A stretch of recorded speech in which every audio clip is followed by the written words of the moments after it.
a lot of us are Afrikaans, but it's easier just in English to explain everything because we're going to put it on our website as well, and Afrikaans people are like in a minority, and most Afrikaans people can speak English as well.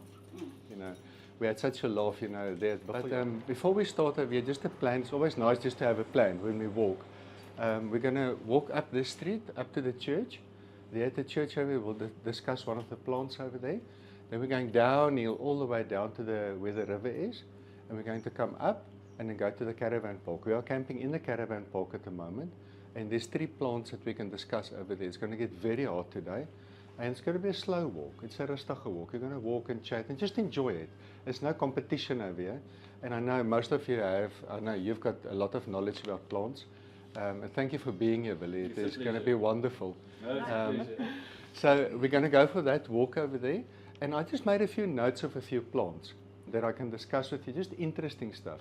Normally we see plants over there that everybody knows, like rosemary, everybody knows rosemary, lavender. Today I want to share plants with you that you don't actually pay attention to. It is just like, oh, it's there. And now suddenly it's like, oh, wow. And the wow plants that we're going to discuss. And then a lot of people have a lot of knowledge about plants. And I've actually went out with groups many years. And then you get people from clubs, plant clubs and so. And I start asking them questions. And then if you go, I know the bushveld better, and when we came over here, I didn't know these plants. But then, and you see on your group, I actually posted the golden rules of edibility of plants.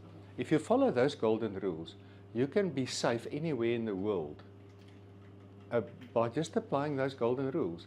So if you take a fruit and you're like, I wonder if this is edible, look at the golden rules on this.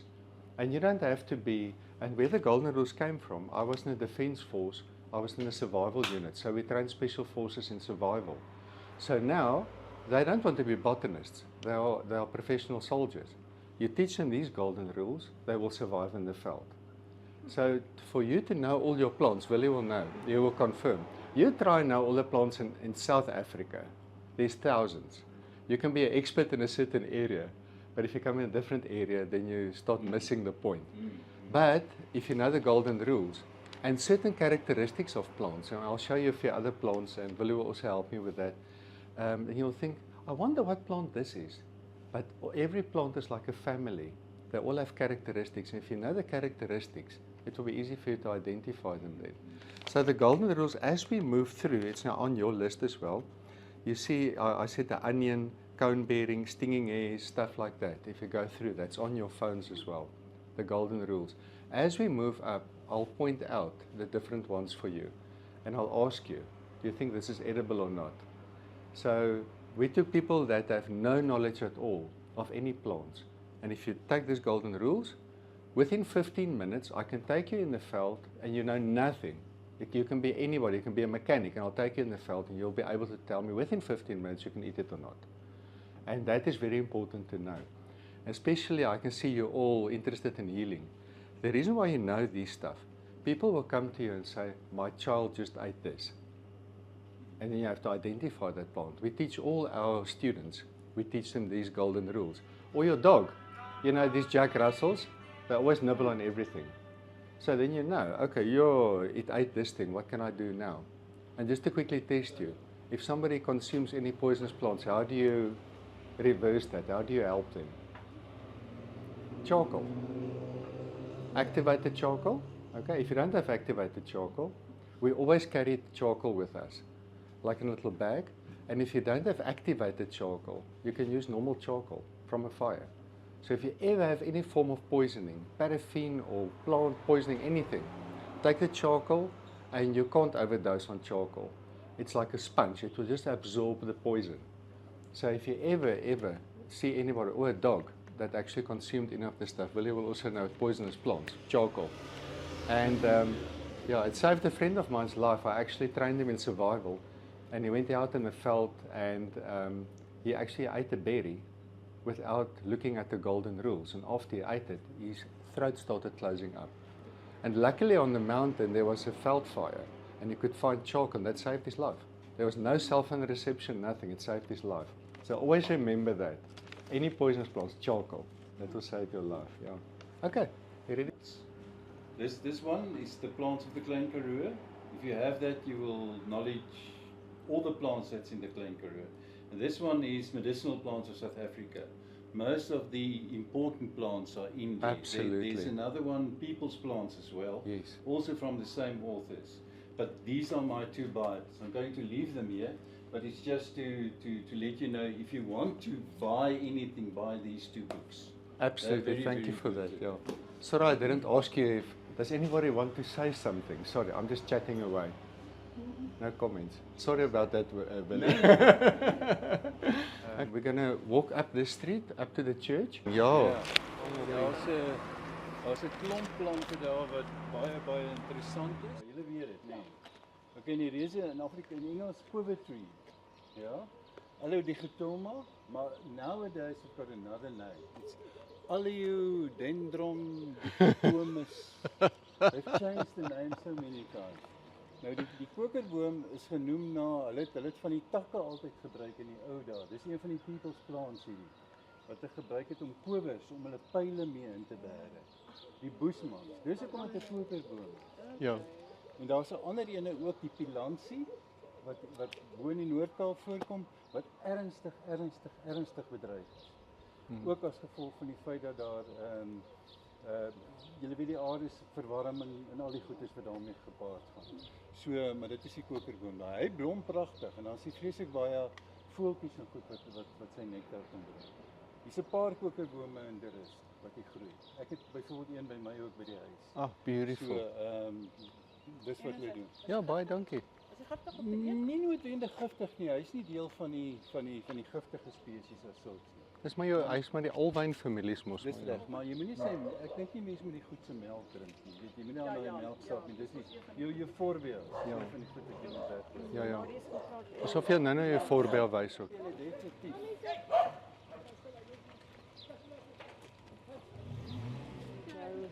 Hierdie plant is die bilbeen. En as jy 'n seerplek het, en jy vat hierdie ding se blaartjie en jy druk hom so bietjie, dan kom maar sulke slijmerige goedjies uit en dan versmeer jy dit daaraan, dan maak jy 'n film. En dis 'n medisinale plant hierdie, die balsampoepie van. Hierdie ene wat hier groei. Hy groei oral in die rus. Die hele wêreld is vol van hom. Hy gaan 'n effense brand hê, maar dis baie goed vir die seerplekke in elk geval. So jy kan hom gereeld gebruik. Ja, jy vat hom en druk jy hom so, jy druk hom so, dan rol jy hom. Ja, As jy hom so rol en druk hy uit en jy kan hom vat, dan smeer jy hom op jou hand. Vat elkeen 'n blaartjie en smeer hom op die een hand en los die ander hand sonder. And you'll actually see it will absorb into your skin. Yeah. And if you have got like a little bit of ploya over here, if you take this and you put it on your face, it will actually it will absorb and it will straighten out all your folds. Dis oukie. Dis alle waarde spesifiek nie. Kan ek maar praat oor hom? Ja, jy kan oor hom praat. This one over here, if you look at this tree over here, it looks like the spekboom. Everybody is most crazy about the spekboom. This is not a spekboom. This is a jade tree. It's family of the plukkies, as ek reg is.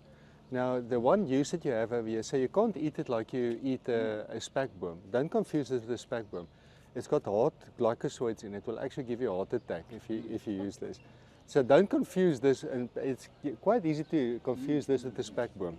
But what we use it for, all the plukkies that you have, these families, we'll show you some more plukkies.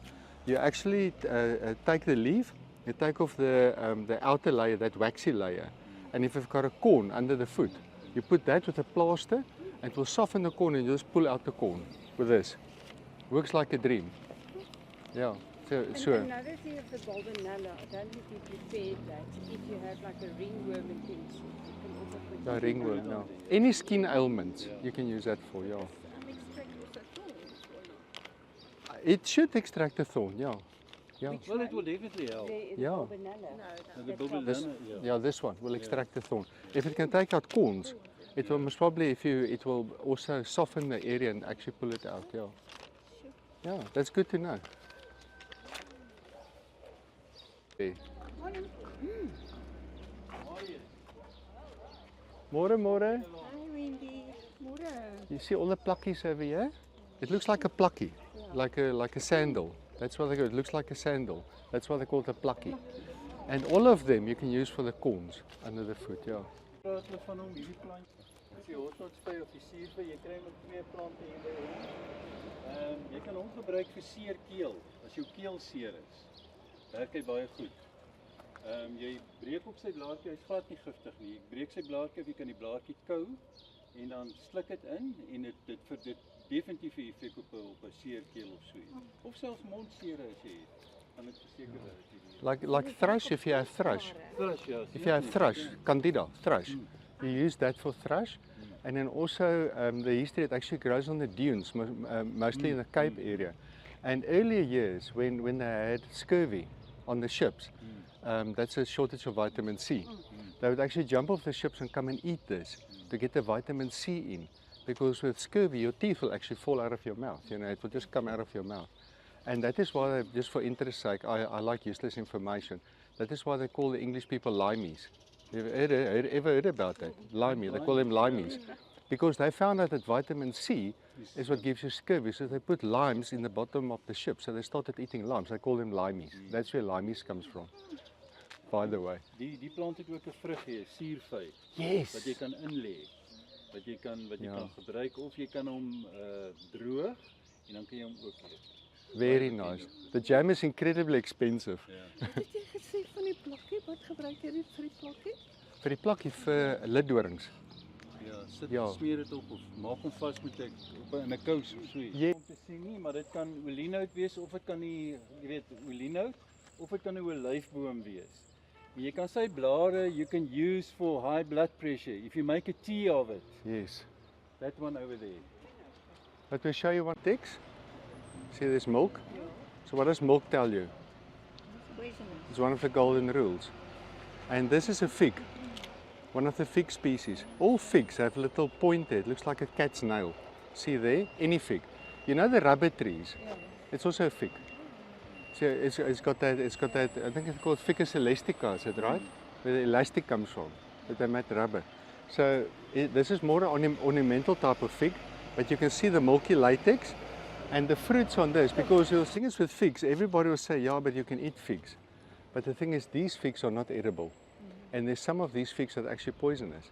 Again, if you don't know the fig, obviously if you have a normal Adam's fig or whatever, it's not a problem because you know it. But like the Wonderboom fig that we have in more in Pretoria area, that will actually kill cattle if they eat it. A friend of mine is a vet and he actually wrote a report on that, how it actually kills cattle. This one is also, this is a toningi, isn't it? Ficus toningi. Sure, because this is a... It's an ornamental fig, It's an ornamental one. But it's got little fruits on it. The birds will eat it, but you cannot eat it. Now the other question for you guys are, can you eat anything a bird eats? No. Why not? No. Digestive system, they've got a crop. Yeah. So they can eat poisonous stuff, it can work it out, and they can actually spit out some of the poisons. The digestive system, ours, if we eat it's directly in there and it clubs you. You know, so don't eat what birds eat. You can eat what monkeys and baboons eat, but you don't eat. It also depends on what part of the world you are, because there's monkeys in the forests, in the tropical forests, that do eat poisonous plants, but they go and eat clay to counteract it. If you don't know that trick, but in South Africa, for all purposes, monkeys and baboons, you can eat what they eat. Don't eat what birds eat.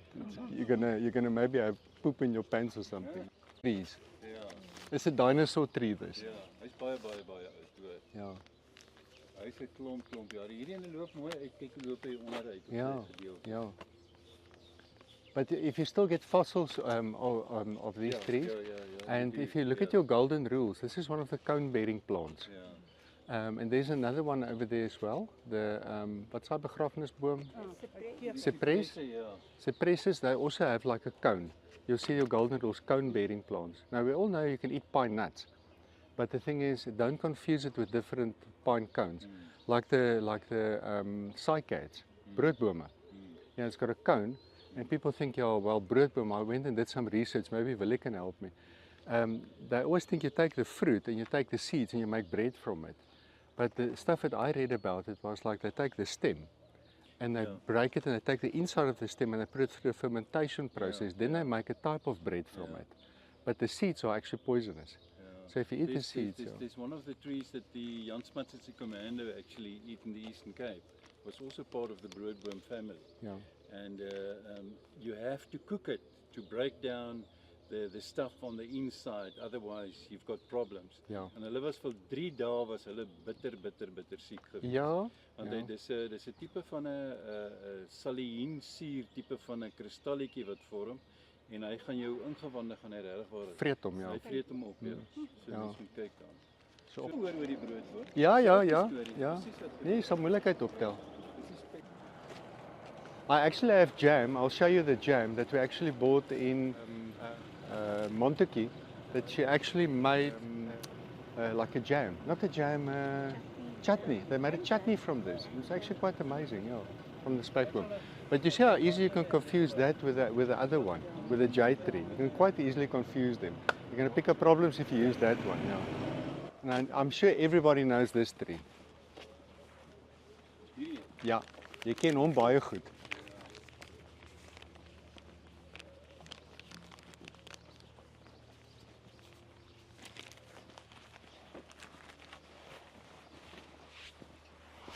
And Billy is going to take us through in a tour through his church.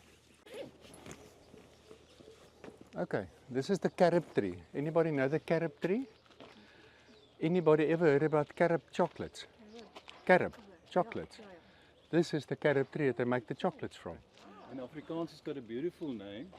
They name it Johannesbroodboom. It's the Afrikaans name of this tree. It's not indigenous. So this is not an indigenous tree, but it's got many uses.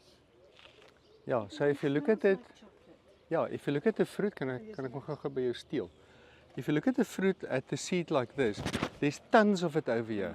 If farmers actually, when you know anybody that's got goats or cattle, if you pick this up and you give it to them, they'll become fat.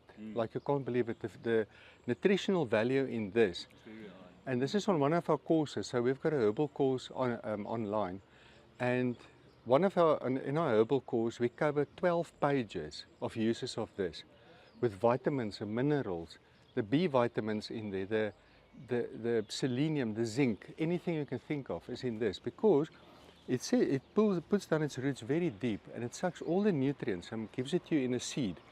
Now the people pick this up and they hate this tree because it makes a mess. But actually this is a wonderful, so what you do, you take the, like he said, they call it a Johannesbroodboom or the carob tree. Now you just break it open like this, and if you break it again, you'll see there's a small seed inside. Now don't chew the seed because you're going to visit the dentist. It's very hard. So you see you've got your little seed there, and now you can eat the pulp. Just chew the pulp. Just break open your own seeds and just eat the pulp. It's like a chocolate. Be careful of the seed, don't hop the seed. So now what's important, this tree, they call it the Johannesbroodboom or the carob tree. Now if you're going to read in the Bible, now it's so ideal, it's right next to a church. In the Bible, you heard the story about the prodigal son, die verlore seun. In the Bible, they say, and he was eating pods with the pigs, and he was wishing he was back home. It was this tree he was eating, by the way. So you're eating a Bible tree's pod over here at the moment. So the nutritional value in there is for pigs and goats and stuff like that. It's amazing. So if you know anybody with goats, come and pick this up and give it to the goats. They will become so fat you cannot believe it. The other interesting thing is, because the seed is a standard seed, all the seeds weigh the same. They all weigh the same. So what they did earlier years, when they actually had gold or diamonds that they sold to the like a scale, they would take these seeds and put it on the other side of the scale and weigh it, and that is where the carat comes from. It's 9 carats or 18 carats. It comes from this. So this is where our carrots come from. They're very close to each other, within milligrams of each other, the seeds. Yeah. So if you weigh it, they will approximately be all the same. And that's why they do it. I've actually got I do my own loading on my rifles and stuff like that, and I've got a scale that actually weighs a grain of sand or very small, and I weighed 50 of these, and they were within like like they're nearly the same. Milligrams of each other, yeah. And that is why they use it as a carrot. Yeah. So for interest sake, this is where our carrots come from. It's from this. What an amazing tree. And like I said, we've got about, I think it's 12 or 14 pages of uses of this. And the green fruits if you actually, one of our students actually picked, before I started talking, she grabbed one of the green fruits and started eating it. And it dries out your mouth. But she had toothache. And after about half an hour, her toothache was gone. And she, by accident, we found that out. And now how to make syrup from this. Now your girls must listen because you all like to. The syrup is gorgeous on this. You pick up all these fruits, but then you have to break it open and take out all the seeds. Then you take the pulp, you put it in a pot, you boil it up.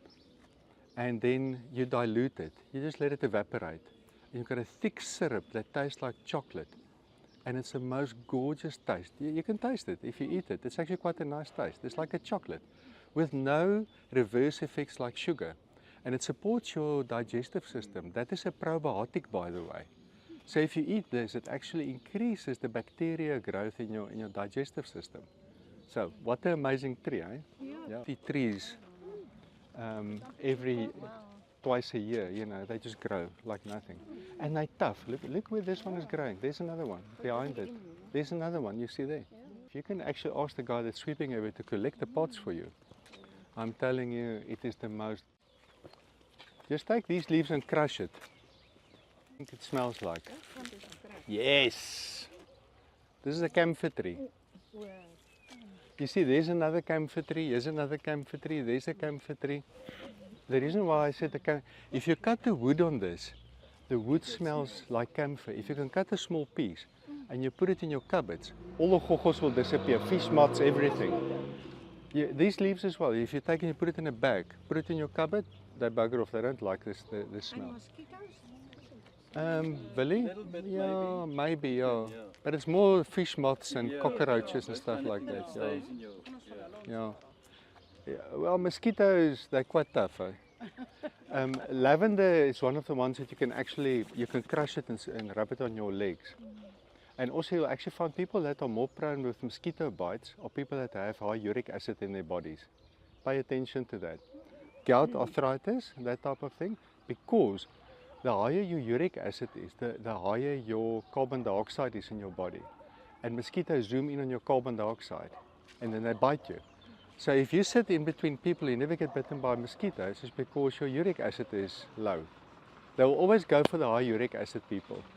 And in your fan in your room, so what you do, mosquitoes don't bite you, they first have to locate you. And they locate you with carbon dioxide. They locate you, what you're breathing out. So when you put the fan in reverse in your room, instead of blowing down on you, you put it in reverse. It sucks all the air, all the carbon dioxide and puts it on the sides.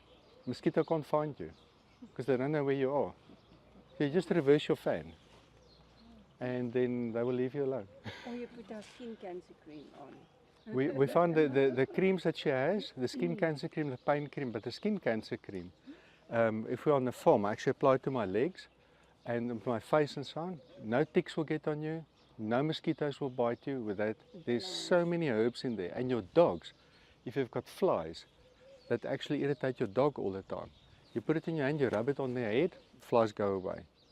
Ear problems, you take that pain cream or the skin cancer cream, put it in the ear, or a cat. It's so gentle, you can use it on cats and dogs because they get mites in the ears. You put that in there. So all our products you can use on humans and animals because I'm a big animal lover as well. So I do iridology with animals and humans. So I can look in animals' eyes as well. So our products are both sides. Okay. Ons het nou daarmee begin. Ons wil hier probeer om as many pelargoniums that we can get from the area to put in here. Maar nou daar's also malvas, the normal geraniums. Now the story about the geranium, the pelargonium is actually quite nice. Pelargonium means it looks like a swan, the flowers, you know. And then the other thing is that all the geraniums that you find in the world today are actually from pelargoniums. You know the story about the guy that came here in 1695? He came through here on a big expedition. They wanted to do some changes or get some cattle from the guys in Aberdeen in that area.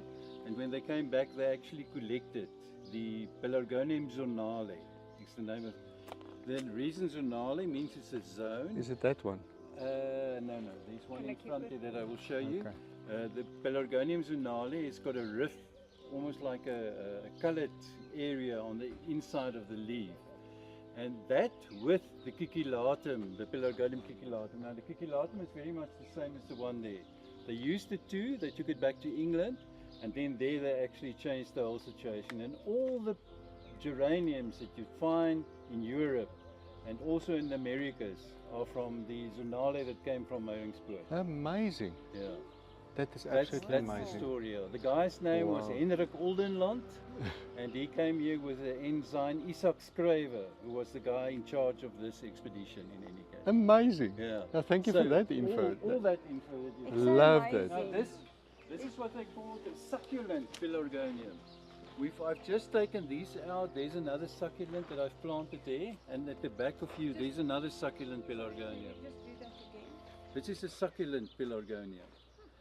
You find there are quite a number of them right throughout South Africa. I think there was a guy who actually made all the Pelargoniums available, and it's 3 books that thick. About Wow. all the Pelargoniums. It's very, I very. didn't even know there's so many. Yeah, absolutely, it's crazy. This is also a indigenous Pelargonium, the one that you find here. Is that a rose-scented one? Yeah. This is most probably that's Crythmifolia, the one that you see at the back. Yeah. There. This one here is most probably one of that pseudo Clitinosum, or one of those. But the one that I would like to show you is this one.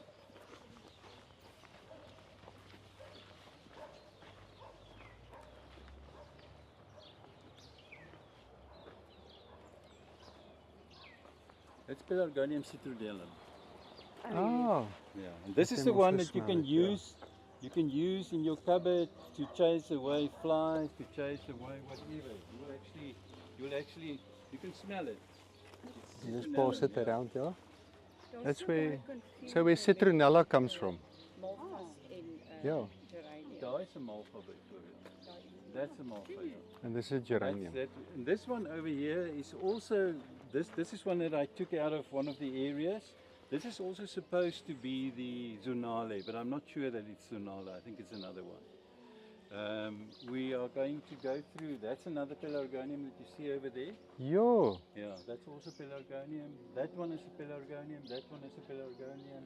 The one in front is a Is Pelargonium. this a pelargonium? This is a Pelargonium. That's Amazing. a geranium. Just have a look there. If you want to see. This is the same plant, but it's got another leaf. You can actually see from there. So this is it's 2 plants. So this is Two. nie malva nie. There's a malva. Malva. There's a malva. All geraniums are malvas. So that's what it is. Yeah. Geraniums pelargoniums, Billy? No. All? Are all geraniums pelargoniums? Yes. That's where they came from Pelargonia. Of the Pelargonium species and such. If anybody wants to make cocaine, there's some poppies as well. Yeah. We're going to plant some dagga also. Yeah, that we just planted. Yeah, they'll keep your spirit. Dis die Afrika aardappel. Ah, ja. Ja, hypoxis. Hypoxis. Hy gaan uitloop en hy gaan die hele ding gaan vol blare lê. Eventueel. So dis die Ruperi, Afrika né? aardappel. Ruperi. Is hierdie hypoxis ruperi? Nee, hypoxis, dis die ene wat in die Oos-Kaap. Okay, ja, hy's aan die ander kant, ja. Ons het ruperi daar in Natal. So dit is seker die kleintjie. Onthou jy het 2 Ja, hierdie word groot. Hierdie word groot. Hy maak wye blare, hoor. Oh, So okay. hy het 'n klomp blare wat hy spesifiek. You actually find the African potato. We find it a lot in Natal. We find the African potato. If you look at the leaves, if you look at it from the top, it's got 3 leaves. It looks like a Mercedes badge. The African potato. But we don't have a good example over here. So, do you want to talk about it? Afrikaanse koffiebeer actually made some coffee from the seeds of the Bohemias, in South Africa. That's what they did. So it's actually quite interesting. This is not indigenous. This is a crossover from somewhere. But that's the Bohemia. I'm not sure what the surname is of it, but the Galpinia I know from die vlakte. Yes. That was the name. What we would like to do here, that will be our aloe garden, yeah, but we're going to plant more aloes in there. And this is going to be our medicinal garden. We've got the seed fire, yes, what you can see here. and then some of the other stuff we are going to take out and we can replant the whole area. Okay? So next year, this time when you come here, we'll be able to find all medicinal plants. You can pick a leaf and eat it, or put it onto a saw, whatever. Certificate over here is like earlier years. Earlier years they actually wat is vervolg? Prosecuted all the herbalists, the churches, by the way. And that is where the monastic gardens come from. Do you know the monastic gardens? It's because they prosecuted and killed and burned and crucified all the herbalists because the church wanted to be in control of the medicines. So then they actually created gardens so that the monks can remember the different herbs. So they planted it like this in rows. That's where monastic gardens come from. Now Willie comes back and he actually plants herbs right next to a church. It's like a... No, it's just for interest sake, you know. But Yeah. you know, from the Eastern Cape Want to be in there, you must move. up into the interior of South Africa. This is what they relied on. Yes, The medicinal absolutely, plants of yeah. South Africa. They had that, and some of them had linens. They had Yes. a small sort of a chest Yeah. with Lenin's medicines in. And if you go and look at Lenin's medicines, it's also from plants. Yes, So that's absolutely, a big yeah. thing. So they relied on plants, you know. And the problem in South Africa nowadays, the knowledge is going away. Yeah. Nobody knows. There are certain people, that's why I've got those books there. Yeah. There are certain people who are actually looking after that, and there's a new wave of people trying to establish themselves, not as healers, but so that people know what's going on. I've got many, many interesting articles on people, indigenous people from this area, and also up to Lady Smith and further away to Montague in that area. You can actually go to and ask, what do they use this for? There's something called here heuning dough in our area that they actually use for medicine as well. Some of the younger guys knows about it, but not all of them do know about it. It's a long name. Picoletia bacardiidifolia. That's the name of the thing. It's a long name. Yeah, but in any case, that's the kind of thing that we need to know of revive that knowledge. That's very interesting. But of course, it's so easy to walk from here to the clinic or walk to the doctor and get a little bit of a pill, and that's it. Well, we've seen in our... We actually have medicine. Yeah. Yeah, and the ethnomedicine, so you can go and have a look at our website as well. We can give you all the details. So we've got a school that we train herbalists and then also iridologists as well. And we actually have medical doctors that come and actually do our courses because they say medicines don't work anymore because people build up a resistance of that. So I'm quite okay with the medical world, no problem. My daughter is a medical doctor, I'm alternative, but it doesn't matter. So it has got to do with you have to have the best of tools, respect each other. Doctors can do what herbalists can't do and the other way around. It's got to do with respect. And if you know all this stuff, and that's why, so like he said, you have to get the knowledge back, and that is what we're doing, and you are actually helping us today to get the knowledge back, showing you all the plants, and Willie is working on showing people this. And if you get this knowledge, you show other people as well, and then you spread the energy again.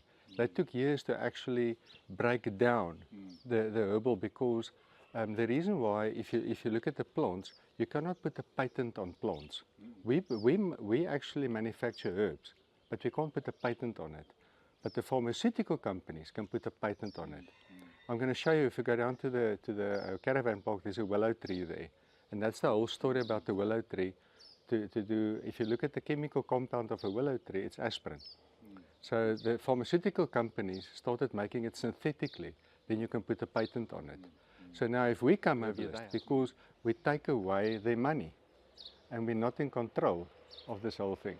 And if you look, there is like the systems that actually, the powers that be, that govern all of this money. Over here, and a good example, if you walk down the street, there was a Standard Bank always there. If you look at the two signs right there, do you know what that means? Look at that sign, it's like two little flowers. Fleur de lis, they call that. That is a French family that owns the whole world. And they put it on banks to show you they control you. So they control the medical world, the pharmaceutical world, just for interest sake. We're all just like the Illuminati. It's those people that, why is it on a bank? Pelargonium pseudoides. or Pelargonium reniforme. There Yeah. are two of them. The reniforme has got a pinkish flower, whereas the Sedoides got almost a black flower. It's not a big Pelargonium, it's about this big. It's got sort of a green leaves on it, small leaves, not big leaves. And in Germany, it was changed into what they called Umkalaubu. They sell it now not in Clicks, in Discount. You can buy it. It's a bronchitis medicine. But in the old days, people used that for stomach ailments in South Africa. For stomach ailments, it was called Rooi Rabassum. Oh, yes, yes, yes. That's Pelargonium sedoides. They use the roots. Yeah, they use the roots. It's got a beautiful thick root stem and it breek af in sulke stukke. En hy groei sommer ver wat hy so Ja. groei. And if you take that and you use that, they break it down in a bronchitis medicine. It's the fastest growing natural medicine in Germany. And also where Pelargonium sedoides. and where the malva comes from. The malva sweets that you actually get is because these stuff are actually quite bitter to eat, so they mixed it with sugar and then they gave it to the children for bronchitis and so on. And that's where your malva sweets come from, is actually from this. Yeah. So there's so many things. I think It's like to bring a connection into this. I And love I it. think Yeah. what they're doing now, and we find it with herbalists, that they don't know what the maximum dosage is. No, they don't. And know. then they give Yeah. them There's- a capsule full of wormwood, and Yeah. it's just too much. Yeah. So you've The got to go and Artemisia, see. that's Artemisia. You've got to go and see what is the maximum, spread it over maybe Yeah. 100 or 200 milligrams, but then they just put it in capsules if they Yeah. don't know the overdose. Yeah, people Yeah. say plants are safe. Then Yeah. you get people that don't have knowledge. They don't know what to do and they want to quickly make money somewhere and they start selling single herbs. It's dangerous. So if you use the wrong medicines, plant medicines don't say it's safe. You can kill somebody no, with you that. can do- It is serious. It's like he will tell you about, I'm going to leave you just now. The other thing is he can tell you about koolgoed. Yeah, Yes. another one, kooigoed, that's helichrysum. But Yeah. koolgoed scaletium. I've got But one the sample koolgoed, in the car. He will Yeah. actually tell you about the medicine, potent. The It's same really- thing, they put 500 milligram or Yeah. 1000 in a capsule to make money. Yeah. And you cannot take so much No. at once. Kankerbos, dis die ander een. Dis nog een. The scaletium is so powerful that when a friend of mine heard, he's a professor at Onderste Poort, a vet over there, and he heard I can get hold of scaletium. His speciality is crocodiles. He said, please give me some scaletium. We put it in a crocodile's food to calm them down. A crocodile. So now I've heard that. And he's like, his bull terrier is like a crocodile, wants to bite everybody. He's busy putting it like on sandwiches and feeding her. And he said it's calming her down because she wants to bite everybody. So it's just chilling her out. This The other thing that's also very, very important, if you take that plant, you put it into a natural garden or wherever, the potency will diminish. You won't have the same, it must be in the wild.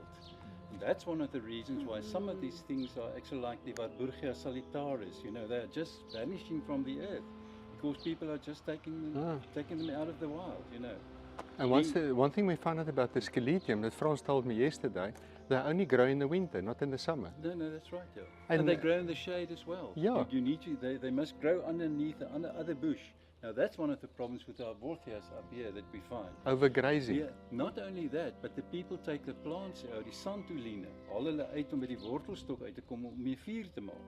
Dan verwoes hulle die hele klein ekosisteempie rondom die plant. Exactly. And slippery elm ook gedoen. Yeah. Kijk, if you know Willie, you've got Willie's address. Hierdie, né? Julle weet wat hierdie is. Dis 'n alwyn, maar watter alwyn is dit? Dis die aloe ferox. Ja, en die aloe ferox is die ene wat hier by ons die tagalwyn noem. Oral op die plaas as julle sien, hulle maak so 'n groot kring, dan pak hulle die alwyne, daar lê 'n plastiese sak onder en dan tap hulle die alwyne en tussen die skil en die gel wat in die binnekant is so 'n groen lyntjie. En dan tap hulle daai bitter alwyn, tap hulle, dan word dit afgekook, dan word dit in blikke en dan word dit weggestuur na soos Albertina toe byvoorbeeld, dis 'n alwynfabriek. En in Uniondale dieselfde. So, dis die aloe ferox. En hy het dieselfde kwaliteite as nog 'n ander alwyn, die aloe vera, wat nie by ons voorkom natuurlik nie. Hy kom van Amerika en Mexico af. So, maar dit is die aloe ferox. Dit is die. Okay. And all the uses of the aloes if you actually cut a leaf, any of these aloes, people say, yeah, they're not 100% sure, but the aloes basically all have the same uses. So any aloe, we'll show you. Okay. So the aloe, all the aloes has got the same uses. If you see an aloe, these ones are used more for tapping the bitterness because it's got more yellow in it. So if you cut the leaf, you'll actually find the yellow is thicker in it. With the aloe vera, there's less yellow and more white. That's why they use it for skin problems. But these you can also use, if you cut off, carefully cut off the top part where the yellow is, and you can apply the white part onto skin like sunburn. We go on field trips, we look at the guys that don't actually wear hats and don't have skin protection or light. So when they really burnt, they look like crayfish. We take this and we apply it as an experiment. It works like a dream. Any aloe you can use for But that. if you want to use the gel and you get a little bit of green in it or bitter, Yeah. Ja, nee. so to take it off properly. And the reason why bitter, if you look at the plants as well, your plants will tell you what it's used for. So if you look at the yellow that comes out, it looks like gall in your body. So it stimulates gall, and that is why it helps for as a laxative. So as we go through, I'll show you plants, and Billy also knows that it's the science that they have. The form of the plant will tell you what's used for in the body, and we'll show you that as we move through. Yeah, where it, Hulle vir die hoenders het hulle bitter alwyn gegee om hulle gesond te maak. Altyd in die water ingesit. also kills parasites. Ja. Yeah. Ek weet darm een ding van hierdie plant en dit is as jy gestrest is en dan vryf jy dit net op jou hande en ruik dit, dan kalmeer dit jou. Yeah, lavender, you can go read about uses. They use lavender everywhere, you know. The best one they used in the I always forget the times, you know, where all these dresses, what do you call that time? Not medieval, Victorian times. They didn't have running water in their houses and stuff like that, so they were actually not very hygienic. You know, they actually took a bath maybe once in 2 weeks. And so for smelly purposes, they actually had little bags, and they'll put this in under the armpits for the sweaty smell. So they were so dirty. They always looked so, oh, they were so beautiful. They were vieslik vuil. You know, there was like lice in their hair, and there was like mice in their hair. And with the big dresses, women actually couldn't wear underwear. So they would actually walk out on the grass and just stand like this and urinate on the grass. No, I'm telling you, they were vieslik vuil. I'm telling you, they were like not. They were all like, oh, no, our ancestors were so nice and clean. They were not. They were vieslik, you know. It was like really. Okay, then other golden rule you'll actually find on your golden rules is reg. Okay, so if you look at the golden rules, the other one is lily and onion-like plants. So any plant that looks like an onion or a lily family. So you can see there's Agripanthus there behind you. You'll actually find this is clevias that you have there. Now all of them are poisonous plants. So if you see a lily, now, so again, if your dogs, like if you've got young dogs, especially Jack Russells and Staffies, they like to chew on everything. They go and chew this and they get sick.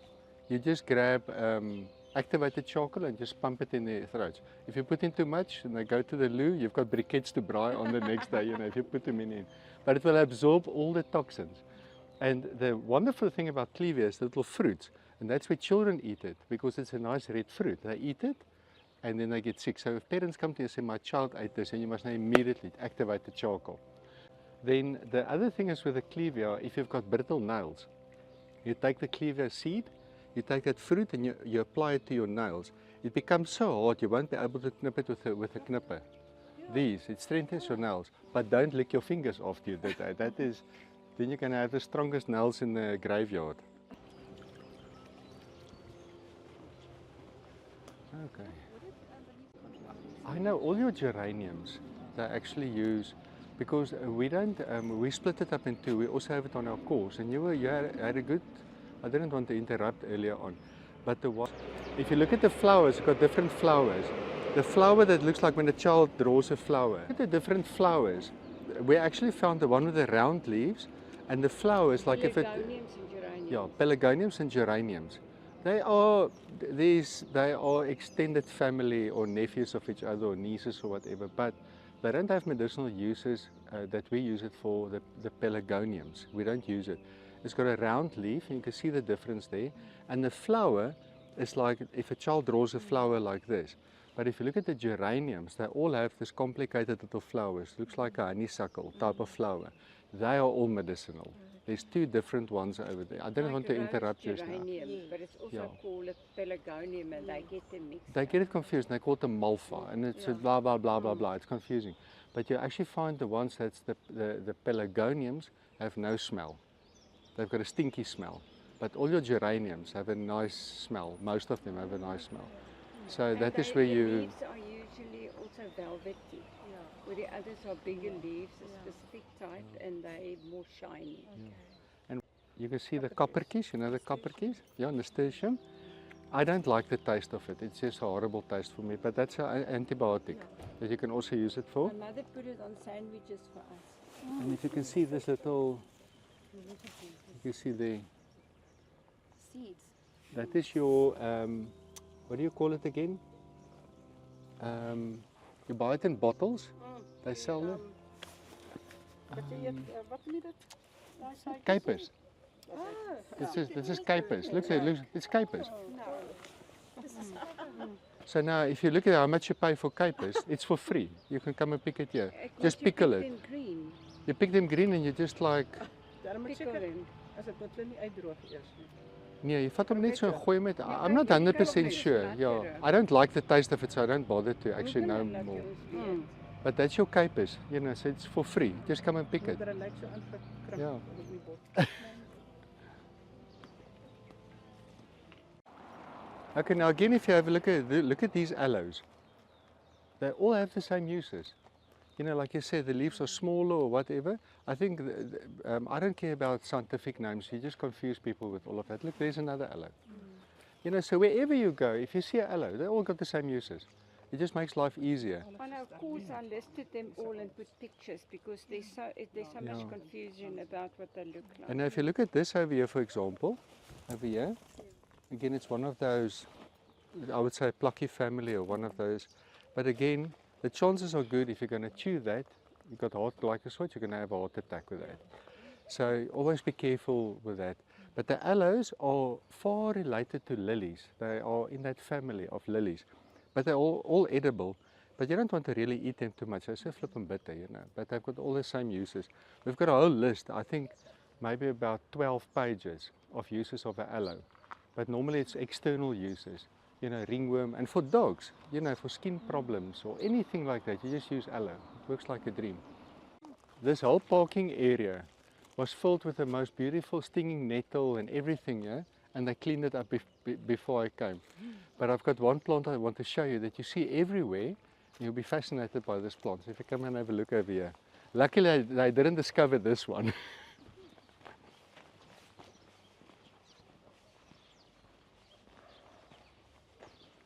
You see, here's a pelargonium. Look at the flowers. The flowers. Look at the leaves. So it's a big difference. It's a difference. Yeah, that is, well, just the pelargonium, not to confuse. Okay, if you can just follow me this way.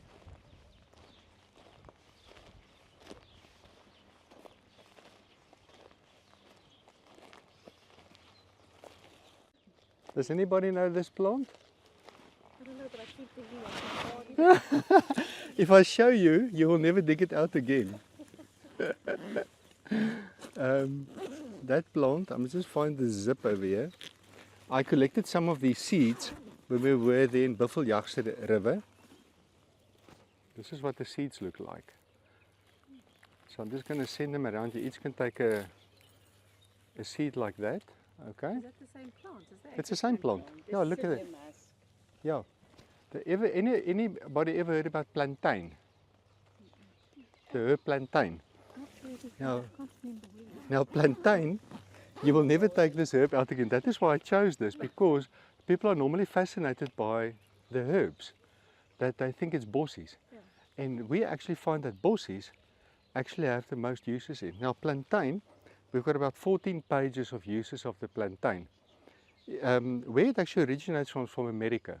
It's indigenous there, and it looks like a rattlesnake's rattle. You see this, okay?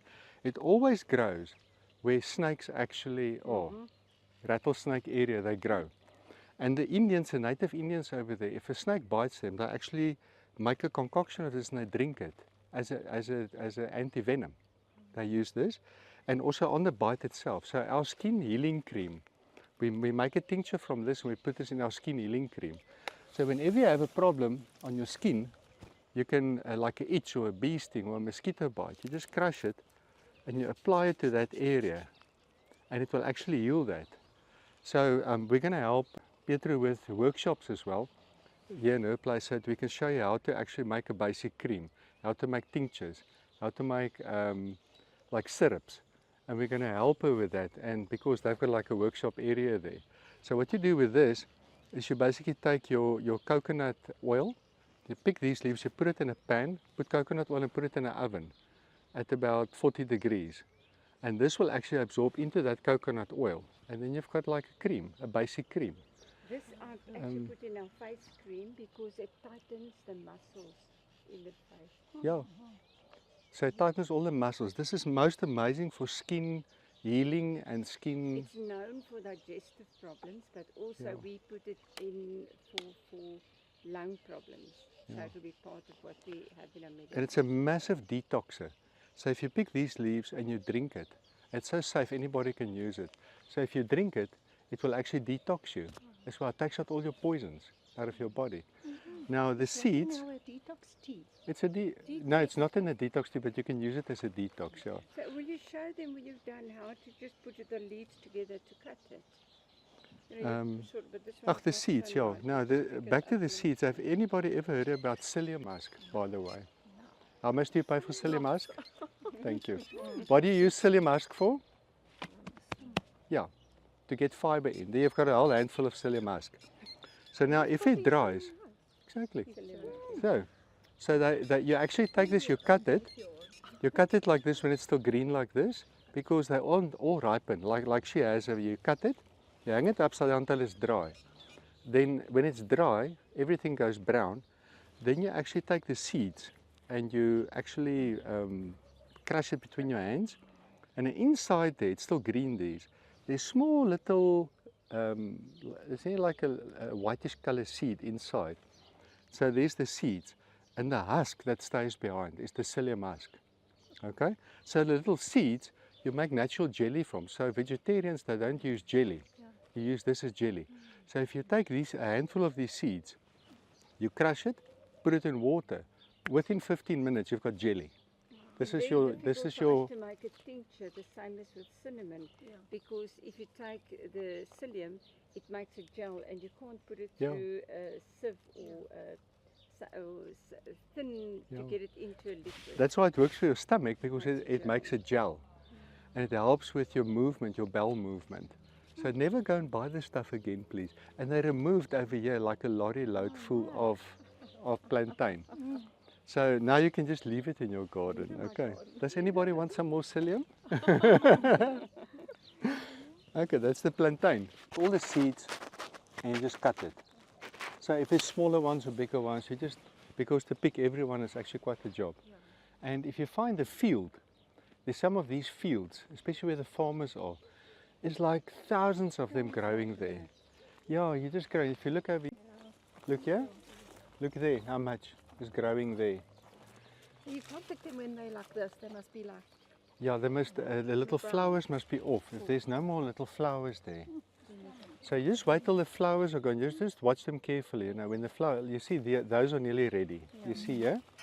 They still have flowers at the top, like that. But you want all the flowers to disappear. Then they make little seeds. You can feel this one is actually more firm than that one, if you feel it. You want the seeds to form inside. And it is so easy to pick it. It's just like bunches full. You just pick it, yeah.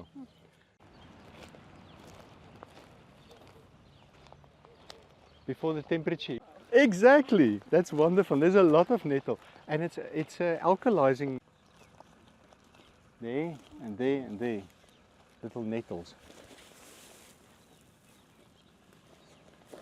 So the stinging nettle, if you look closely, there's little hair on the leaves. If you can see it over there, it's like little hair on the leaves.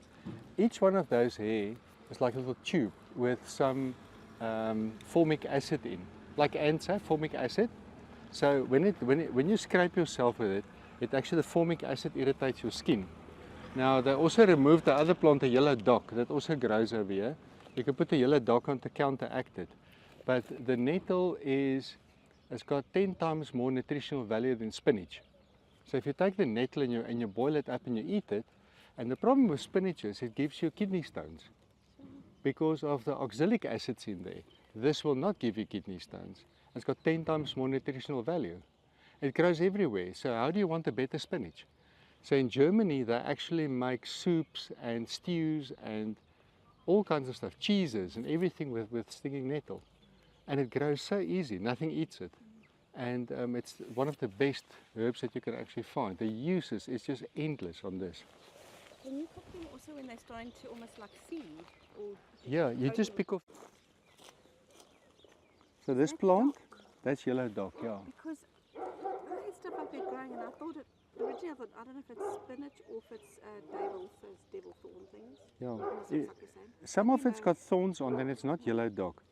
But if you dig it out, you'll actually find the roots are yellow. Yeah. And this is actually, we use the roots for all kinds of medicines as well. But if you sting yourself with nettle and you take this and you rub it, it takes away the sting, the yellow dock. Yeah. Go and look on the internet and you'll find nice pictures about yellow dock. They grow about this high and they've got like brown flat seeds. Yeah, it's like brown flat seeds that they have. You can actually make like a bread from those seeds as well. So it's not a spinach thing, this. No, it's not a spinach, yeah. But that's the yellow dock. But you can just put photos on the group. You know, the group that she created over there. If you find something interesting, post it on the group. We're also on the group. And we can share stuff with each other. So if you see something interesting, say, hey, what do you think about this? And we have a comment on it, you know. So it will be like the chocolate tree.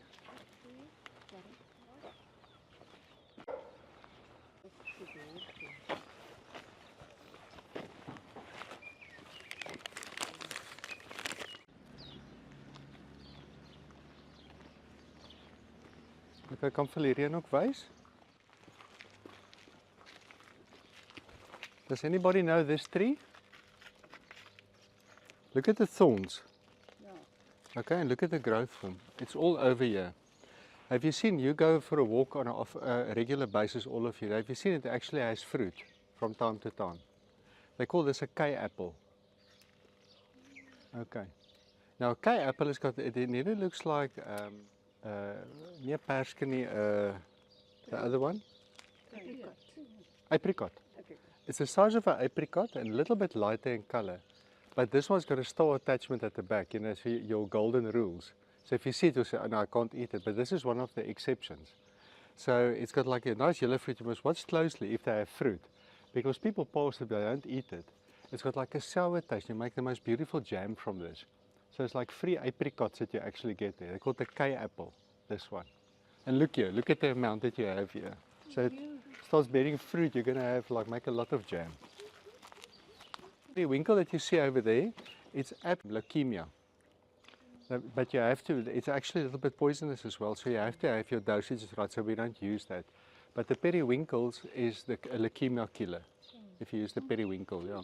But like I say, I have to get someone to know what they're doing, yeah.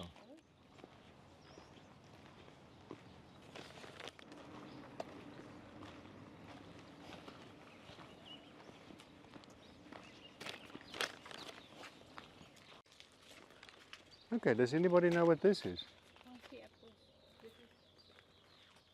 Okay. Right, how do we know it's edible? Because you just see this fruit and you're like, oh, we don't know if it's edible.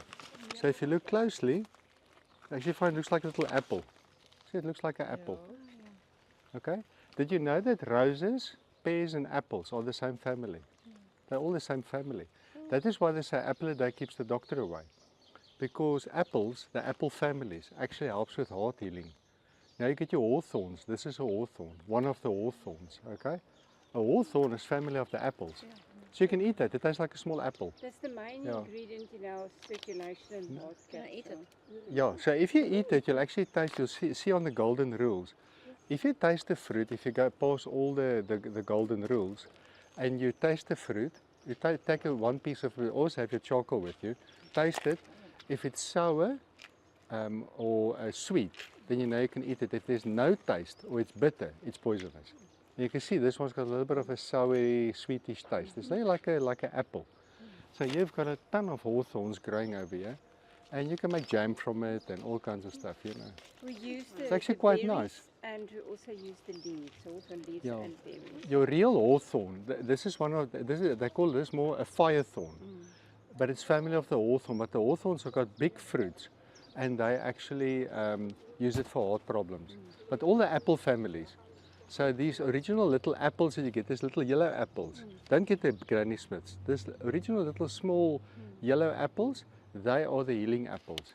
So if you eat an apple a day, it will really keep the doctor away. It helps your circulation. Is jy besig om die boom om te stoot? Ja, ek kan net dit in voete. Nou, daar het warm. What girl?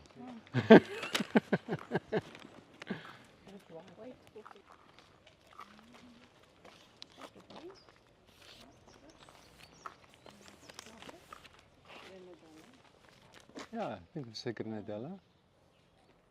Say, well, no way to come and pick grenadellas. Somebody's porch. The acacias, this one specific is the sweet thorn. I don't know if you know the sweet thorns. So the acacia karoo, if you damage the tree, there's like a gum coming from there. And this gum is actually edible. So all the little nagapies, they actually eat this gum. They will damage the tree so it can actually ooze out the gum. Now these gums, you cannot believe how wonderful it is. It's water soluble, these gums. So if you make like a smoothie and you put this in, and it actually helps to cure your stomach as well. It's got a probiotic activity as well. So on the farm, we've got tons of them, so I have to cut down trees. I bring like a handful of this, can I say, gluish type of stuff back every day. Just for interest sake. You use it in sweet manufacturing as well. Some of your sweets, that is more like a gel, and it actually dissolves in your mouth. They put this, can I say, the sap or glue or whatever in there because it's water soluble. Peter now made a natural toothpaste, and he used that because it soothes the whole mouth, and that's part of that to thicken it. Yeah. So again, you must just make sure that it's the right acacia as well, the acacia karoo. You get different acacias, but the acacias generally are not poisonous. But this one, the gum is actually quite nice to remember that golden rules. And you'll actually find you'll never make a mistake eating any plants. Plant, lily family. Just have to watch out for this. Here's nou typiese malva. Yes, you can see that, yeah. And here's the jade tree again. Like this is not a spekboom. That one and that one. There's rosemary at the back. Everybody knows rosemary. Who's got low blood pressure here? That's the only plant that raises your blood pressure, by the way, if you've got low blood pressure. That's the only plant that raises it.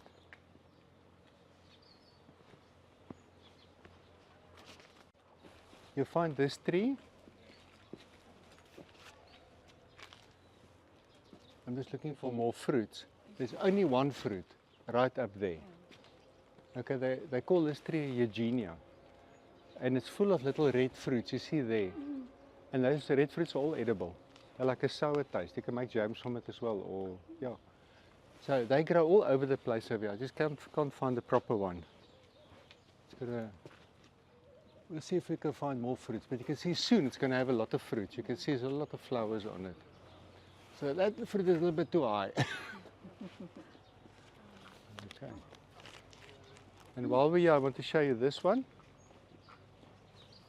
Does anybody know this plant? Yeah, 100% right. Okay, wild dagga. Okay, why do they call it a wild dagga? Anybody knows? Because it's actually not even related to dagga, not at all. It's not even the same family. If you look at the leaves, there, the young leaves, you get different species as well. It's got sharp leaves, not round leaves like this, different species. Earlier years they thought, the people will actually see a plant and give it a name, the bulbos. Everything is bulbos, because it looks like a bulbos. So the dagga over here, they said, okay, this looks like dagga, this little leaves. And they said, no man, the dagga's got a different leaf. And they said, okay, let's call it a wild dagga. That is where it came from. So this one is a Leonotis leonoris. I think Leonotis, yeah, Leonotis, yeah? Is it right? Linus, yeah, but Yeah. I'm not sure which. Yeah, but in any case. But all of them, now what's interesting about them, you'll see the stems are square. Look at the stems. That's why I always say, look at different signs of plants. All your mint families have square stems, all of them. So if you ever find a plant and you don't know what it is and you look at the stem, it's square, it's a mint. Now wild dagga is a mint. It's a mint family. Okay? So now if you look at a mint, if you look at mints, their flowers also have little bolletjies. Look, bolletjies. Right. Now we get back to, and that is where our creator actually made it so amazing for us, that he actually gave us plants to tell us where we use it for. Now the bolletjies that you see here looks like our lymph. Okay? You know the lymph, our drainage system? So you see it is spiky. So this plant tells you, if you have a problem with your lymph, poisoning, water retention, anything like that, I will remove it for you. So it's a massive, if you think plantain is a detoxer, this thing is like rotor-rooter drain cleaner. It just opens you up. And you will, if you start drinking this, if you can get past the taste, she knows about the taste. It's incredibly bitter, but the thing is, water retention. If you drink this, you run to the toilet, you pee like nothing else. You drink one glass of water, you pee out two. And this is to actually get rid of toxins in your body. We had people that were poisoned with arsenic, because in that, if people don't like each other, they give each other some giffies, you know. So this is the only plant I know that will bind to lead, cadmium, arsenic, anything like that. It will bind with it, get it out of your system. This is an absolute massive, powerful detoxer, the wild dagga. It's got so many other uses. Coughing, lung problems, TB. They use it for TB, for AIDS, for antiviral, antifungal.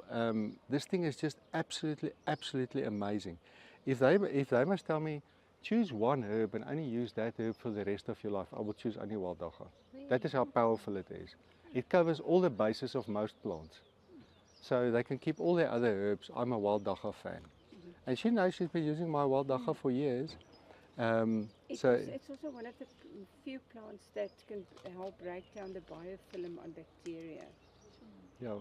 Because you've got a problem, especially with Lyme's disease and things like that, that the antibiotics can't get through the film around the bacteria. And does this basically look like a virus?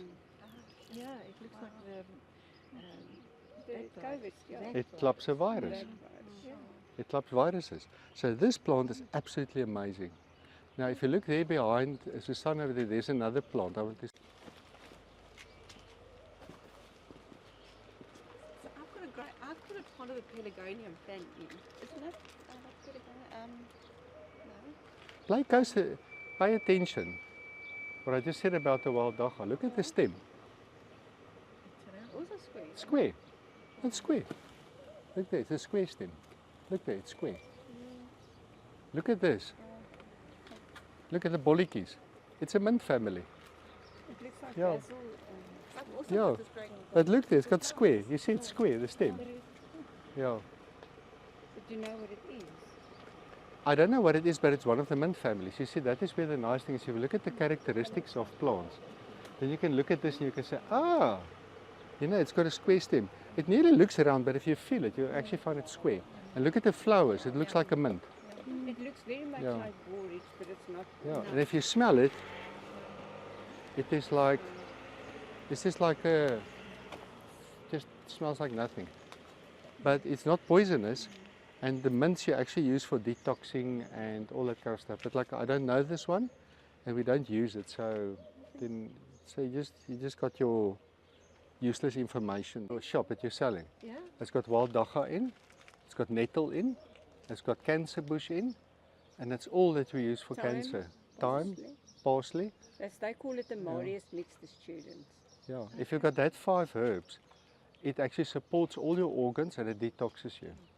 And you get rid of cancer that way. So you just make it a tea, put it in the fridge and just drink it? Yeah, with this wild dagga, you just take a handful of leaves on 2 mugs of boiling water and you put it in like a little kettle with a lid on. That's all. You can drink 2 cups a day. And that's that. It's so bitter, you don't want to overdose on it. Ask Susan, she knows. It's lots of water. Yeah, that one they actually call it, because it's specifically in Natal. Yeah. We took this one, seeds to Natal, this one, the Leonoris, Yeah. and it grows anywhere. Is it? They're also called the klipdagga. You know, it will somewhere grow on top of a rock. Yeah. If the seed falls in your paving, it will somewhere come out in the paving. It is so tough. But that one is area specific. Okay. Even a small one with the little white flowers and the sharp leaves, it's also very area specific. Yeah. You see, it just wants to die all the time. You also get one with yellow flowers. Okay. Also the sharp leaves. I always say I lose patience when I give them that because it's so bitter they never come back again. This one is the better tasting of the wild daggas. That one that you have is incredibly bitter. I like it for the sunbirds. The sunbirds love it. Yeah, oh yes, and this one as well. It's I think it's taller than the one that you Yeah. have, and the sunbirds were also crazy about We this one watch as them well. on the farm and they're early in the morning and never stop eating this. Yeah, and they can fight. They fight with Yeah. each other. Yeah. And that one is all the olives. Your wild olive and your olives are basically the same species. So what they do, have you ever heard about? They call it olive leaf extract. This is what they make it from. So what you do, you pick these leaves, you put it in alcohol, some whiskey or vodka or whatever, and you make your own tincture. Now you'll pay for a little bottle like that, depends on what brand you're using, up to 200 rand a little bottle. Here it's for free. And if you look at the uses of this, again, it's about 14, 15 pages of uses. And this is antiviral, antibacterial, antifungal, blood pressure related, you name it. Excellent, just like that It for works. mouth teeth Yeah. abscesses. If you've got like a pain in your mouth, you just take one of these, you just put it in your mouth and just chew it.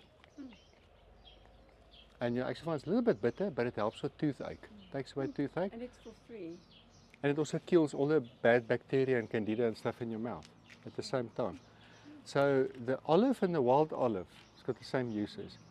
And they usually what they do, they take the normal olive trees and they actually cut it and they plant it, they actually graft it on top of a wild olive because the wild olive is stronger than the olive. So they graft it on top of it, but the uses is exactly the same. The fruits, small little fruits on the wild olive, I tried to actually cure it like you do with olives. It doesn't work. It is a purple dye. So if you ever want to dye something purple, you use this fruit of this wild olive tree. I'm telling you, if it falls on your clothes, you can't wash it out again. It just dyes it like purple. That's the only use for it. It just stays bitter. It stays horrible. You can't actually eat it. But the leaves are absolutely gorgeous. Yeah. See? That's that same purple thing. The purple thing, with the big leaves. Yeah. It's the same one you showed us up top there. Look there, square stem. Doesn't it look like a mint or the dagga? See the wild dagga? Also a mint. See that one as well. Three are family of each other. They're the same family. And even your bottle brush has got uses. So if you smell the leaves on the bottle brush,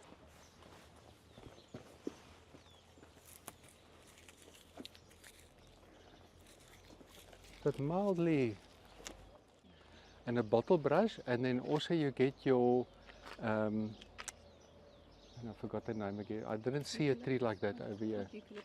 Yeah, near like a eucalyptus as well. You get one that's got like a scented, I forgot the name now, but in any case. But you can see over here the wild olive as well, look there, busy forming fruits. So if the fruits are ripening and you want to color something, yeah, you can somehow, so it's busy making fruits. Okay.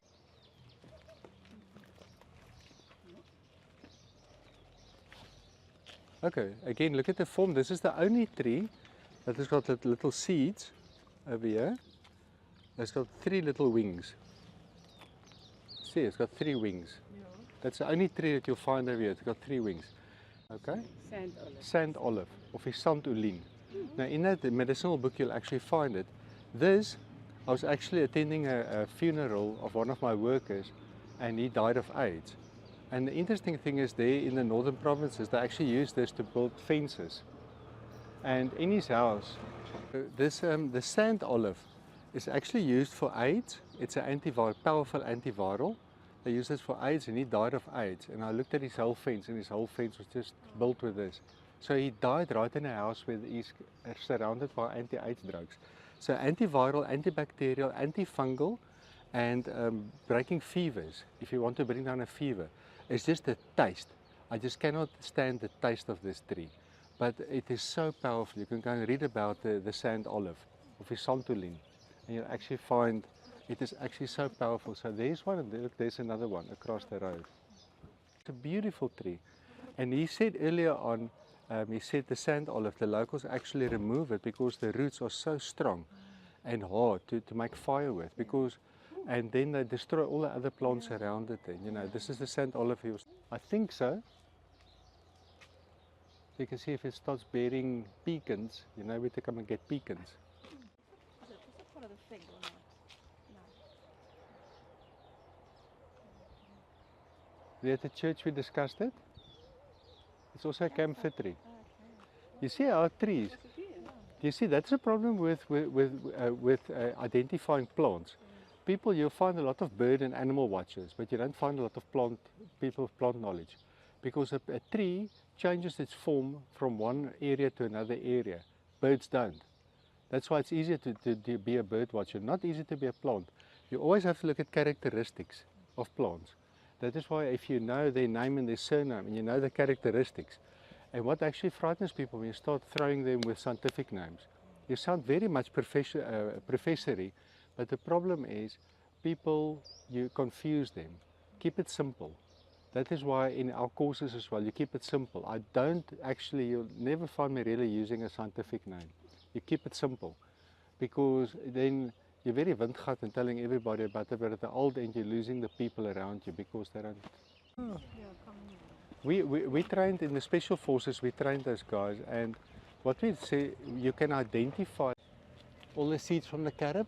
See, this is nice and ripe. That's why I collected the carobs that you ate this morning.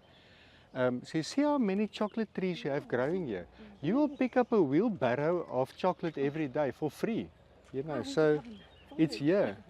Over here. I just want to show you the different cactuses. You find some of these cactuses sometimes have big white flowers, and they've got like fruits. It looks like a big fruit, but nobody eats them because they think it's poisonous. Okay.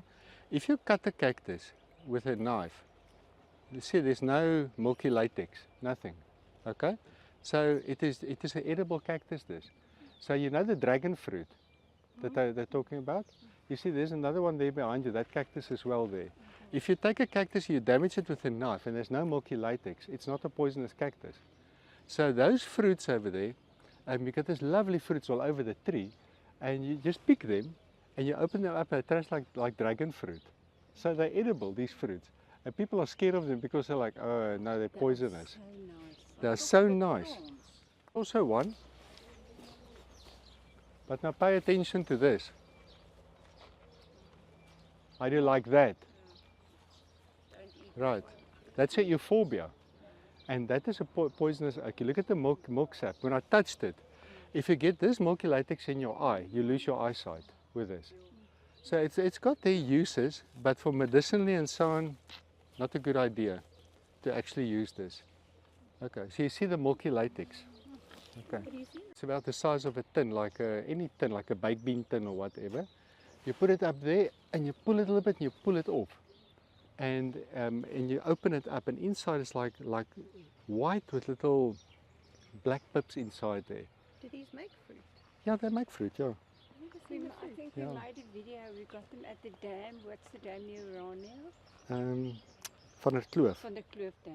Yeah. They grow big there with big fruit. Yeah, this one, it depends on the area that they also grow. Sometimes they just don't make, if they're not happy, they won't make any fruit. But I've seen these specific ones actually make flowers and also fruit. You just can't stop eating it. This is the smallest species. But if you look at the bigger ones, you get some of them that are tall and they're thick like this. Those ones have the big fruit like this. It's like big dragon fruit. It looks like ice white inside the little black pips. It is so beautiful. Yeah. And people get shocked. You say you can eat that. They're like, no, it's poisonous. I said, no, you can eat it. The licorice Dis one? fennel. Yes, the licorice one, the fennel. Can you entertain me with uses? Nice. You can bake with it, cook with it. Exactly, make yeah. tea, Yeah. Or just even the bulbs. Yeah. The fennel, you must also remember any herbs that's got a strong smell like fennel or thyme or whatever, all of those herbs help for airways. anything that's got a nice smell helps for airways. And also then, like I say, your mints and stuff for digestion problems as well. But there's so many uses on that.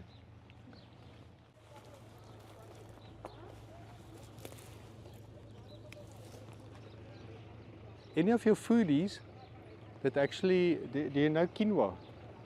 This is actually the African quinoa. It's in a podium. See over here? So if it dries out, you actually take little seeds. They also call it a goose food. Well, we can eat all the weeds, eh? Yeah.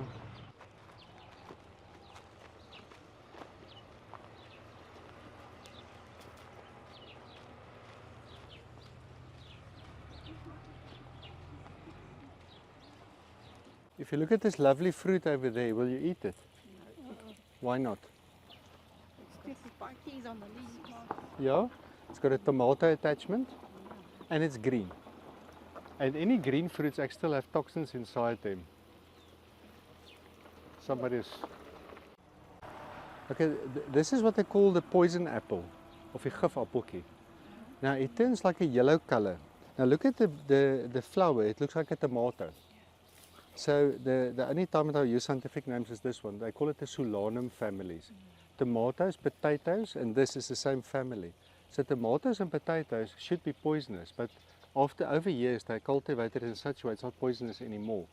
So, but this as well, it's incredibly bitter. So if you taste the fruit, it's bitter. So it will immediately tell you don't eat it. But it works incredible. And always remember this ringworm on dogs. You take this, you cut it in half. When it's yellow, you put it on that ringworm, it burns, 2 days the ringworm dead. So if you ever, ringworm is a stubborn thing, you can't get rid of ringworm. This actually sorts out ringworm. It's got a tomato attachment and it's got spikiness on it.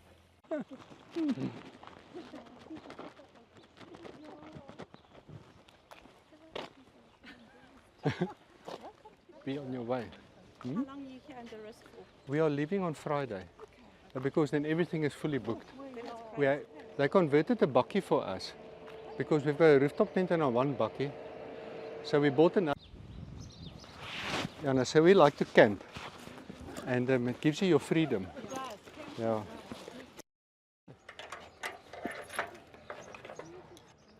Of oliebol.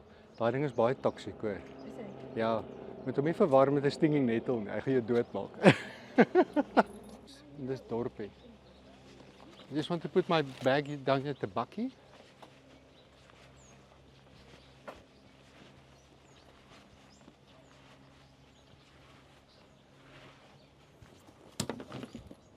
Hey, this is actually our camp. But while you're there, let's somewhere do this. Check out this tree. Jy kan sit net hierso.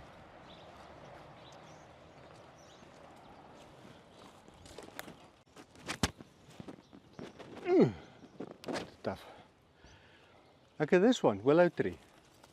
Everyone knows the willow tree? Right. Yes, that's a very important tree to know. So the willow tree, you'll actually find, this is an indigenous species to the Cape. It's the only willow tree in Africa that's indigenous, this one. And it will grow around next to the rivers, you'll find it. And then the other willow trees that you find, this is one of the big ones.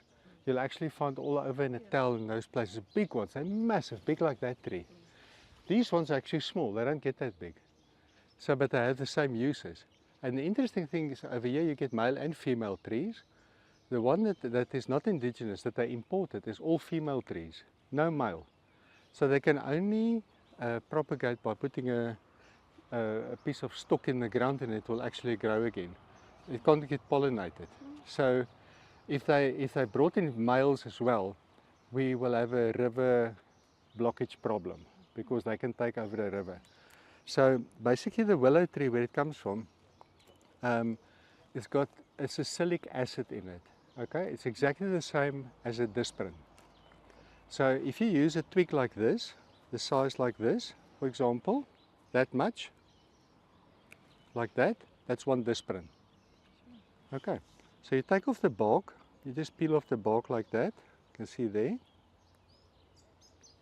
It's got a hard inner part. So you peel off the bark like that. See there? And that is one disprin.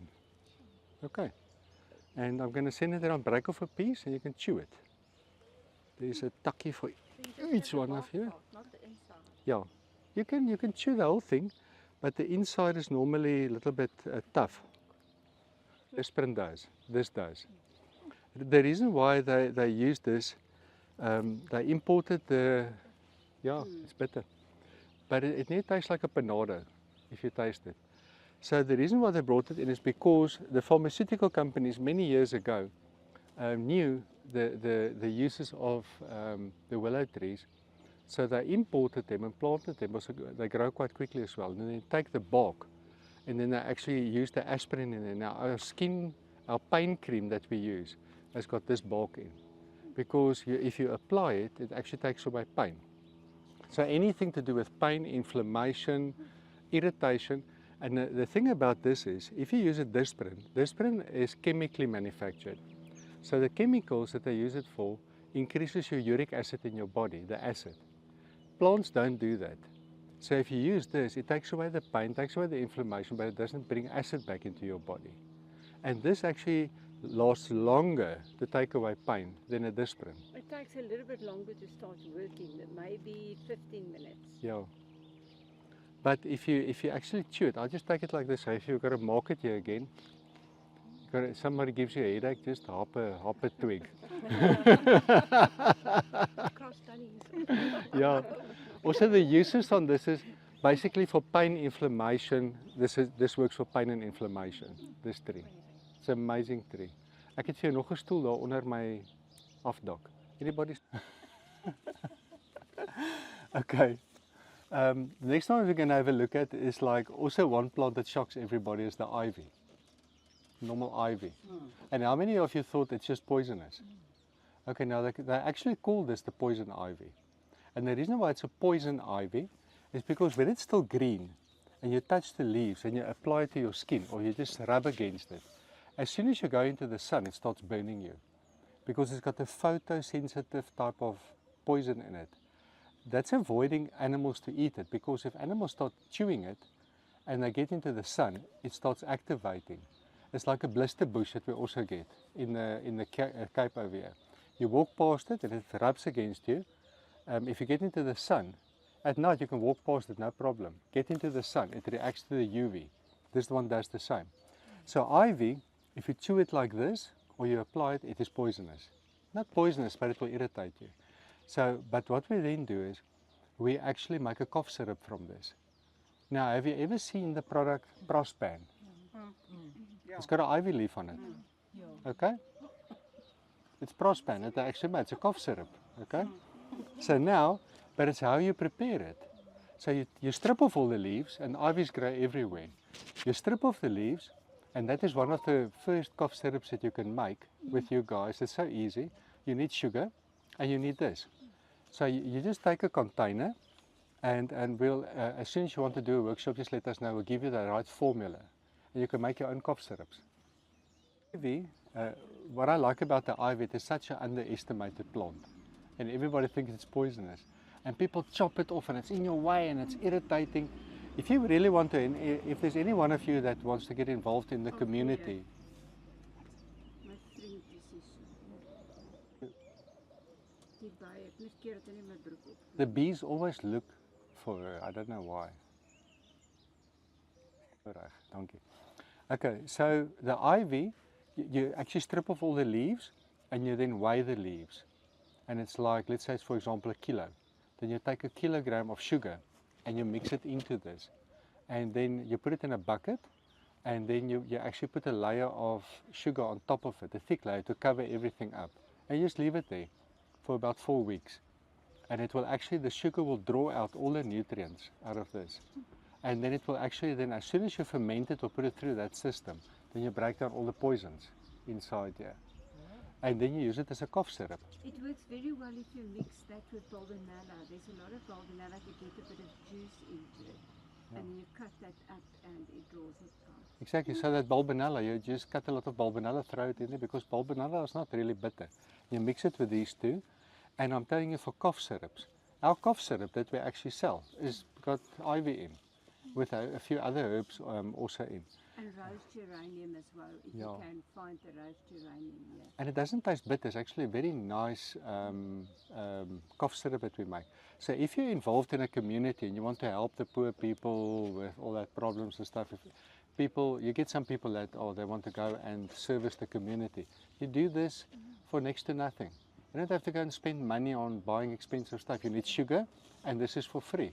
You throw it in a drum, and you just let it stand over there, and you've got your cough syrup. You strain it through a sieve, put it in bottles, there's your cough syrup. End of story. And that is ivy. It also kills parasites. Look, if you look at how it grows, it looks like worms. It kills parasites as well, intestinal worms. And so many other uses that you actually have with ivy. It was extremely important for COVID. All over the world they actually use and they talk about the benefits of ivy for flu and virus. And if you don't know this plant, you will think it's a poisonous plant. Yeah. That's why I say our walks over here, you can go and you can show people lavender and rosemary and stuff. It's boring because everybody knows it. Show them the stuff that they never thought that you can look at your plantain that you're pulling out and it's irritating you. And it's actually such a lovely medicine. So if we have another pandemic, you know what to do, how to make a syrup, and that will sort them out. Not that we want one, but we know. Yeah. Cool. How many people know this plant? Schoonma's tongue. Yes. Mother-in-law's tongue, or they call it the Sansevieria, they also call it. You get different species from this. You get one that's just green, one that's got yellow on the side, and you get one that's like round. They call it I don't think you find it over here. They call it the assagaaibos. You find it in a tel. It's like round. It looks like the horns of a gemsbok. Now, with this, people always think that this is poisonous. And they put it in offices to actually pure the air. This is what they mainly use it for. How many of you think that it's poisonous or toxic or poisonous? Ever thought about being poisonous? Okay. So now with this oak over here, there's different uses. Again, if you look at the form of the plant, if you look at this, it looks like a donkey's ear. If you look right in there, the whole thing. So if you want to use it, one of the uses is you use it for earache. You cut the leaf right there, like that, and then you actually hold it over a plate, like a stove plate, like this, and you heat it up. And when you heat it up, it changes color. It becomes like a darker color, and it will start dripping out the juice. You take that juice and pour it in the ear. It takes away the ear pain in no time at all. Like in 5 minutes, your ear pain is gone. Animals, you can use it with animals as well. We'll get back to that in a moment. Then the root. Again, look at the root. Does it look like a worm? It looks like a worm, the root. Okay. So now the first thing that we do is you pick the root, and people always think, like I said, they think it's poisonous. So you take this root, you've got a little bit of water there. Now just scrape off the outer part.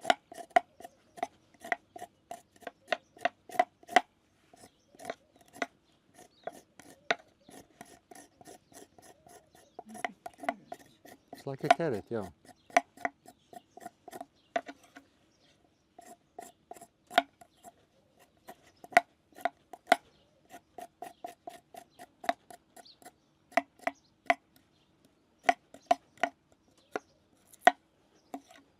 Okay, so just to clean my hands.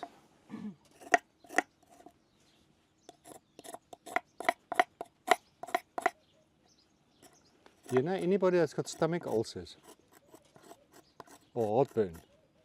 Who gets heartburn? So now, Peter's husband, Meneer Willie, we were visiting him here a few weeks ago. So I was standing with him, busy with his little cutting machine. So Willie said, "Oh, I have to go back home. I have to go and get the antacid for this heartburn." So we walked past the mother-in-law's tongue. I said, "Would you mind to be my guinea pig? Will you chew this root?" And he said, "Okay, I'll chew the root." And I cut this like this, and I cut it into small pieces, and I gave it to him. I said, "Chew it. And I'm going to share it with you as well. That's why I peeled it for all of you." And he started chewing it, and I then went on with my work, and a few hours later, he came back and he told her, he said, you know, I don't believe in this stuff, he said, because he doesn't believe everything. He said, I don't believe in it, but you can't lie. If this thing works, it works. I tried to make it not work. Yeah, and but she knows the exact words. And he actually spends a lot of expensive medication to stop his heartburn, and this is for free. And it stopped it. I don't know if he's still using it, but the thing is, yeah, well, why? Because he's saving himself like hundreds of rands every month, you know. So if ever you have heartburn or stomach ulcers, you just chew this. Now, this actually kills parasites as well. It's very effective in killing a roundworm, tapeworm, all kinds of worms it kills. And it's got a lot of other uses as well. And stomach ulcers, like I say, you can have heartburn. While you're busy chewing it, the heartburn disappears. 1, 2, 3, 4, 5, 6. 6. There you are. One for you. Now, if you put it in your mouth and you chew it, you'll actually taste it tastes slimy. But it doesn't taste bad. Kan jy enige van daai soorte wat jy nog sê gebruik? Now, all of them. You get different species. You can actually taste, it doesn't taste bad. It's like a, but can I say, the sliminess that you have in it actually helps to heal the stomach. And it's very alkaline. So it goes into your stomach and it stops that acid. And well, you can ask Willie. He used it and he's like, flippin', he cannot believe how it works. So that is the main use of this. And even your animals. So if you can give this to animals that's got tapeworm or anything like that, just kills it. So instead of using other medications, there's so many alternative stuff that people can use. But so like I say, and then also the other thing is that you use this root for. It's like one of my patients said, an older lady, and she joined a new company and they're going to have like a team building. And she said, I'm going to chop off this weekend because I know I'm overweight and it's my muscles are going to hurt. So I said, you know what, this root, actually, when you build up lactic acid and you chew it, within half an hour, the lactic acid is gone. It takes out your lactic acid out of your body. So the marathon you're going to have anybody attending that, before the marathon, you chew a piece, and after the marathon, you chew a piece again. Takes out all the lactic acid. No more pain. She went on that course, and the youngsters didn't know what was going on with her because she never had pain. She had like in her garden this, and she collected it, and she started eating it all the time. And she never had a problem. Wow. So remember lactic acid build up. Right, and the other thing that you can use the mother-in-law's tongue for is making rope. So what you do is scrape off the outer part. I'm not going to go through the whole process. But this is just useless information. But sometimes you need maybe a piece of rope. Or maybe you want to keep the kids busy. You can show them how to make rope. Yeah. So what you do is scrape off the outer part like that on both sides.